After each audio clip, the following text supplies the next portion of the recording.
محبت حرام نہیں ہوتی، لیکن محبت کا نام لے کر جو کرتے ہیں وہ حرام ہے۔ اگر تو محبت حرام ہوتی تو نکاح کے لیے اولاد کی مرضی جاننے کا حکم نہ دیا جاتا۔ اگر تو محبت حرام ہوتی تو پھر واضح کیا جا چکا ہوتا۔ لیکن محبت بھی کچھ اصول رکھتی ہے۔ محبت یہ نہیں کہ آپ محبت کا نام لے کر محبوب کو بے لباس کر دیں اور اس کی عزت سے کھیل جائیں، بلکہ محبت تو یہ ہے کہ محبوب آپ کے سامنے ہو اور آپ میں اسے نظر اٹھانے کی ہمت بھی نہ ہو۔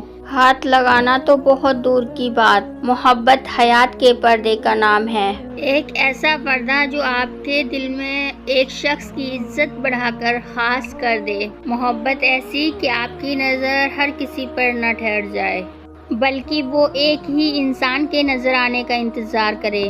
محبت وہ ہے جس تک پہنچنے کے لیے آپ کو پہلے اللہ تک پہنچنا پڑے۔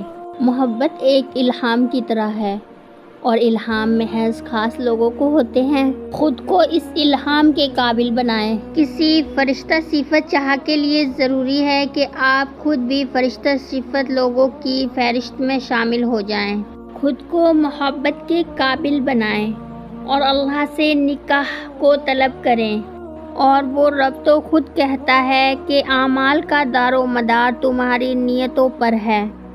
اگر آپ دل سے مخلص ہوں گے تو اللہ رب العزت آپ کو دنیا اور جنت دونوں کا ساتھ نصیب کریں گے انشاءاللہ۔